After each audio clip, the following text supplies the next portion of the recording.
Mike Adams. These vaccine pushers and these government bureaucrats are trying to say that vaccines have 100% effectiveness and 0% risk. The Health Ranger Report. There is no greater lie in the history of medicine than that lie. It's time for the Health Ranger Report. The Health Ranger Report. And now from naturalnews.com, here's Mike Adams. A new study that interviewed hundreds of college students in the United States found that only 7% understand where tap water comes from. Yeah, this is the finding of a shocking new scientific assessment of how little average people know. Well, not even average people, above average people, they're college students, how little they know about where water comes from or how water is treated or, what happens after you flush the toilet. It's just astonishing. A huge portion of the students said that they thought tap water appeared by magic. Literally magic. Welcome to Health Ranger Science, where we understand that there is no magic involved in the water supply delivery, that in fact, these young college students, all of which think that they're experts on climatology science, think that water comes from magic. It's unreal.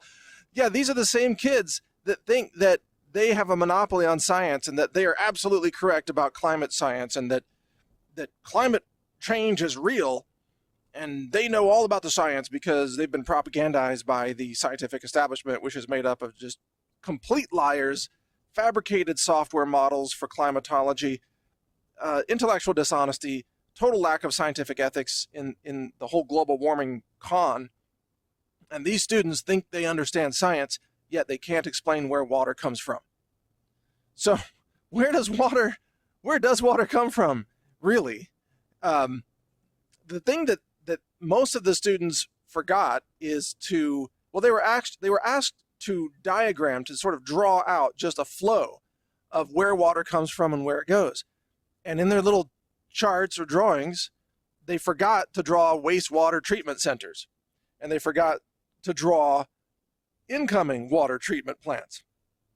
So, in other words, they just thought that water, is created by magic, and then when you flush it, it goes into a black hole portal into another universe.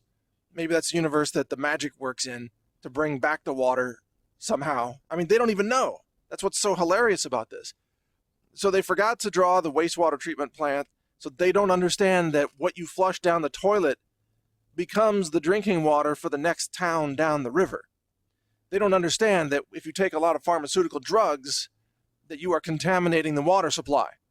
They don't understand that if you spray food crops with pesticides and herbicides, and those flow into the rivers and the streams, that those also become part of the water supply and that you're drinking pesticides in your water.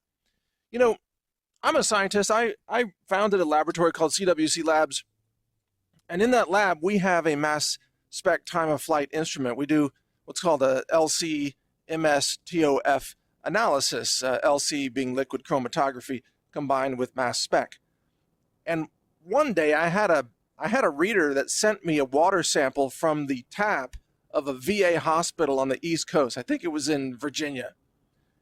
And we ran that water through the mass spec time of flight and did a molecular match analysis against our in-house database of over 20,000 chemicals. And using things like molecular fragmentation and isotopic spread analysis, as well as accurate mass, we found hundreds of toxic chemicals in this VA water. Hundreds of toxic chemicals. And I did a little story about that on Natural News. I just wrote the story and listed some of the top chemicals that we had found. Some of them were like horse tranquilizer chemicals and other crazy industrial. A couple of them were explosive, by the way, if I recall correctly. I'm not looking at the list right now. So some of our readers contacted the VA hospital, gave them our article, and asked them what's the deal with their water. And their reply was, it meets all state-mandated water quality requirements. Oh, yes. They didn't say, no, it doesn't have these 200 toxic chemicals in it. They just said, it's okay because the state says that it's safe. You could drink it. Don't worry. You're in the VA. What could possibly go wrong in the VA hospital system, right?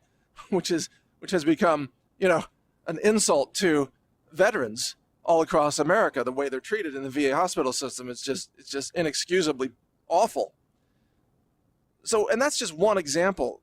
We've tested over 600 water samples from across America for heavy metals using our ICP instrument, a different kind of mass spec using inductively coupled plasma. And that instrument can detect and quantitate elements like lead or gold or platinum if you want. But we look for things like arsenic and cadmium, nickel, copper, mercury, the toxic heavy metals. And what we found, and this is published at our in-house science journal called naturalsciencejournal.org, if you want to go read this or look at the chart yourself, what we found is that I think about 6.9% or 6.7% of the nationwide water supply is so heavily contaminated with toxic heavy metals that it's a violation of EPA standards, which are pretty lax, by the way. The EPA standards aren't very tight. So that was just heavy metals. That didn't even look at pesticides. But what we have done is we have put all those water samples in storage, and we're going to test them for pesticides later on, as soon as we get some time freed up in the lab when we're not buried in other projects. Recently had a science paper published in a mainstream science journal, by the way, called LCGC. So we've been working on papers, and we've been doing method development work and method validation work and a bunch of stuff in addition to testing all our own in-house products for heavy metals. So we've been pretty busy. But when we finally get around to testing all those water samples for pesticides and herbicides, believe me, people are going to be freaking just horrified at what's in their tap water. And again, a lot of this comes back to just the total lack of basic scientific understanding. The sad thing is that so many students today, they think they know science, but they don't know jack. And yet they've been brainwashed into thinking that they are on the side of scientific consensus or a scientific monopoly, and that they still believe in magic tap water. I mean, this is how insane things are. And that's why I have this podcast, Health Ranger Science, to try to teach people some basic science stuff. Just to cover the basics so we don't have a population of scientifically illiterate people, worshiping the global warming false narratives and other nonsense like the flat earth theory, which is gaining ground apparently. So I did a podcast about why the earth is not flat and got attacked by the flat earth people, of course. But, this goes with the territory. Whatever. Anyway, that's a wrap for this one. But look, listen to more healthrangerscience.com if you want to hear more science podcasts and you want to be informed about these topics that, frankly, the mainstream is never going to tell you about or rarely. Real science education is not, you're not going to find it in the mainstream media. All they are is propagandists and cultists and journo-terrorists. That's it. Pretty sad, isn't it? In any case, thank you for listening. Share this podcast and find more at healthrangerscience.com. Learn more at healthrangerreport.com.